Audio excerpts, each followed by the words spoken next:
Randy Stapilus is he's tracking this potential split.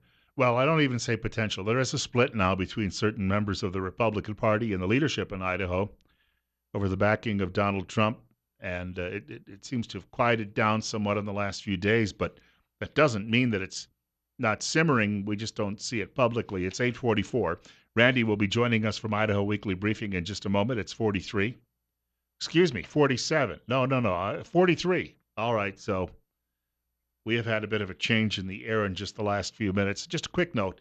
That cooler air means, of course, a lot of you are starting the furnace, and if you're having problems with its efficiency or, frankly, it's not working at all, you need to call the pros at Ramsey Heating and Electric. The team at Ramsey's will come out and make sure the job is done right and done right the first time. Problem-free, cozy winters are found at Ramsey Heating and Electric, 2600 Overland Avenue in Burley. Telephone number 678-0459. That's Ramsey Heating and Electric, where they sell warm winters and cool summers. Randy, first of all, welcome back to the program. Good to be here. Good to have Randy on News Radio 1310, KLIX, and newsradio1310.com.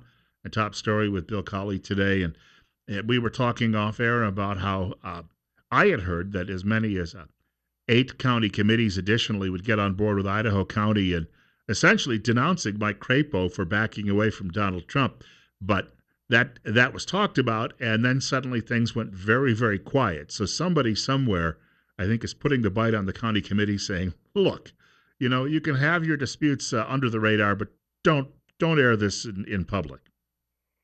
Well, and I think too that somebody may have stopped to recognize that we're 3 weeks out away from the general election, and the time the time for a party to take care of its internal disagreements usually isn't right before a general election. It would be after a general election, somewhere else in between. But yeah, I initially thought that when I saw Idaho County Republicans had done this, that there would probably be some follow up on the part of other counties, and it surprised me a little bit that none had done that. But apparently, after that point, as you say, somebody decided to get on the horn to them and suggest that maybe this isn't the right time to be doing this. It was such a strongly worded letter.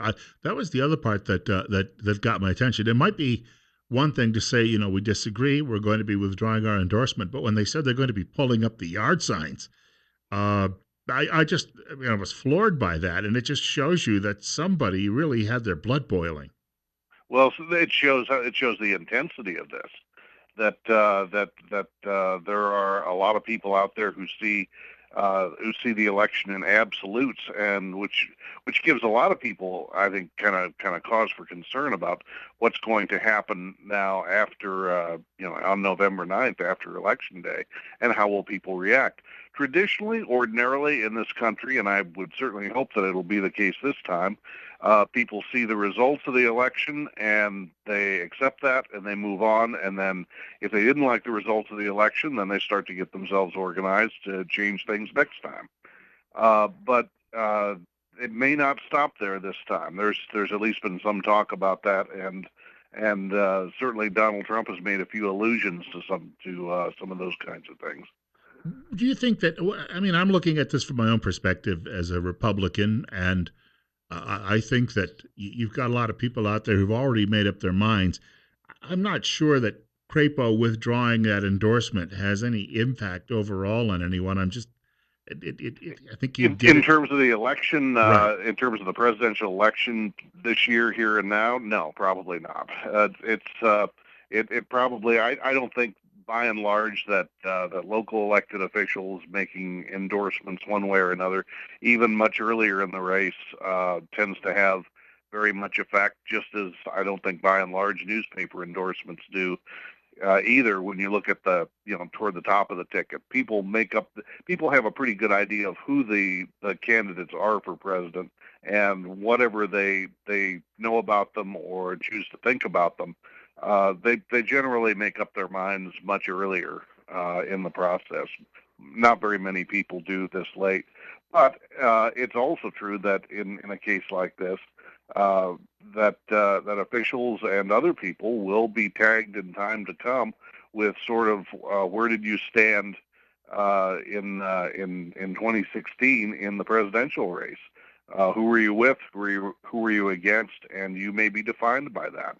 And I think Crapo and Mike Simpson as well may be looking at that for a little bit further down the road, even in terms of a legacy kind of thing. And I, looking at this, it appears to me that at least a lot of the feedback I got was that a lot of the callers, and I happened to be coming through Idaho Falls last Tuesday morning and listened to a different show, and I heard much the same feedback, and that of course is that's the home turf for those two men. But people were bringing up this point that they thought in Mike Crapo's case that there's a bit of hypocrisy here because he had a DUI and then said, "Look, I'm sorry." That's a very dangerous thing to get behind the wheel of a car and drive when you're inebriated. And Trump said, "Well, I'm sorry too as well." And yet there was a feeling that Crapo is a man living in a glass house and throwing stones. Well, I might have expected that during this campaign, or at least I would have thought back in 2012 when this happened, that in his next campaign that this might have come up more than it has. I mean, it's been kind of undercurrent. It happened. People are aware of it, and they talk about it a bit in the district, but it's not really become too much a part of the campaign, and is probably, I would guess, not going to change the vote for him a whole lot. If anything, the statement about Trump may change his vote a little bit. There may be some people who are in favor of Trump that may withhold their vote as a result. But even there, I suspect the numbers may not be all that large. And you bear in mind as well that that Trump did not win Idaho in the primary election. Idaho is one of the states that did not go his way. So I don't know. It's the impact may not be all that large there, just as it may not be all that large in case of the DUI. We're 9 minutes away from 9 o'clock, and of course, coming up after 9 o'clock news, Kelton Hatch from Idaho Fish and Game. Our guest is Randy Stapilus. He's the publisher of Idaho Weekly Briefing. You're listening to News Radio 1310 KLIX and newsradio1310.com. Bill Colley with you this morning on Top Story, and it's 42. Randy, when we talk a little bit about politics, you were writing this week about Evan McMullin, who I happened to see on TV last week, saying, "I will win Utah, and I think now I can win Idaho." And when I watch that statement from him, he's of course the independent candidate who's really being backed by a lot of the Washington conservative establishment. You are writing this week that he's making a lot of visits to because all he needs to do is deny somebody else victory, and if they don't get to 270, he's got a possibility of winning in the House. I mean, this is the incredible part about this year that a lot of people aren't really paying attention to. But he's really making inroads and at least trying to win Idaho's electoral votes as well. He is trying to. He is campaigning in Idaho. He is working Idaho, or starting to work Idaho fairly hard anyway. And in Utah, the situation has, which it seems to be pretty fluid, seems to be such that you could credibly, plausibly wind up with any of three people as the winner in Utah, depending on how people wind up casting their votes right at the end. It's not incredible that Donald Trump could win it. Not incredible, remarkably, that Hillary Clinton could win it, and not incredible either that Evan McMullin could win it. I think any of those three, depending on how those votes split in Utah, could very possibly do that. I don't think the dynamic is quite the same in Idaho. And I do think that there are eastern Idaho counties that could credibly give him a plurality win. That is a real possibility. He seems to be catching on enough in Utah, and some of that fervor maybe reaching up into eastern Idaho. I'm not sure that that's going to reach quite as well by the time you get over to Boise and northern Idaho, but.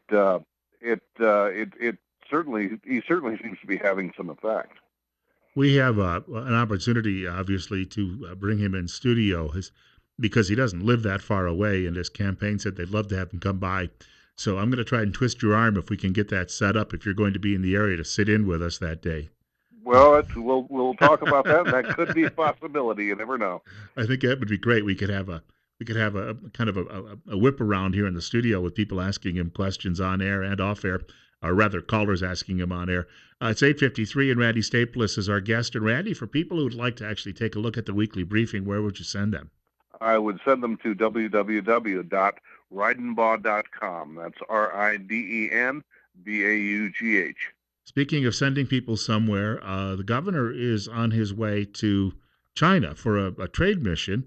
And any big expectations coming out of that? I'm not sure that there are huge expectations, but they've been there before. I think that it's probably usually these things are a matter of relationship building. It's generally not a good idea to expect too much out of them immediately in terms of direct announcements. Although occasionally you see something, but it's a matter of relationship building, learning a bit, seeing where the opportunities are, and so on. They can be useful, and some business activity has grown out of them in the past. And Butch Otter has, from his years with Jarrah Simplot Company, he has some experience in understanding how to use these kinds of trips to build some business. There's an Australian businessman who's been making the rounds of media in this country the last couple of weeks who's been investing in a lot of agribusiness here in the United States because he said one thing that we're overlooking is we have the ability to feed Asia. So in the states like Idaho, which have a big agricultural sector, if anybody's going to benefit from Asian trade, it's likely going to be, I would think that it would be Midwestern states, and Idaho is a good example. Idaho is a real good example. There are trade routes headed out to the Pacific that allow for Idaho to. Right now, there is some difficulty with the ports because of internal problems that the ports have. But looking at it in the longer term, Idaho has good trade routes headed out to the Pacific, and probably Pacific trade is going to become more and more important for Idaho over time. A great deal of China, as I understand it, is becoming more and more desertification, I guess is the word they use, because of some of the environmental degradation and the like. So they can't grow food there. They've got 1.3 billion people to feed, and I think the notion is that we can sell them a lot of potatoes. Oh, I think Idaho can sell them quite a few things.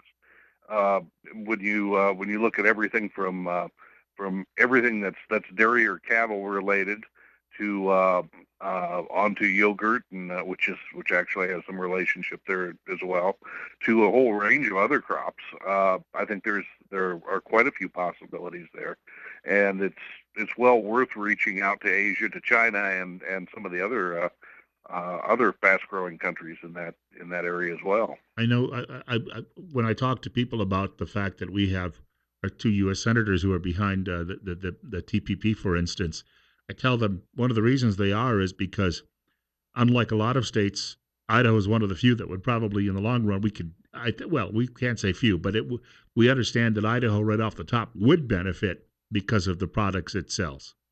That may be the case. Of course, in any trade agreement, the devil can be in the details. You always want to check and see what all of the impacts are going to be, and some of the impacts will involve direct business relationships, buying and selling things. But there, of course, in any large scale trade agreement, as this would be, the impacts could run much wider. So, really kind of looking at all the details is kind of essential when you're looking at a trade agreement like this.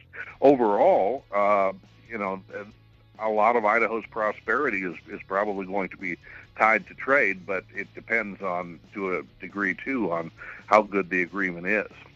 Well, Randy, we want to thank you again for your time this week. And once more, what's the website address?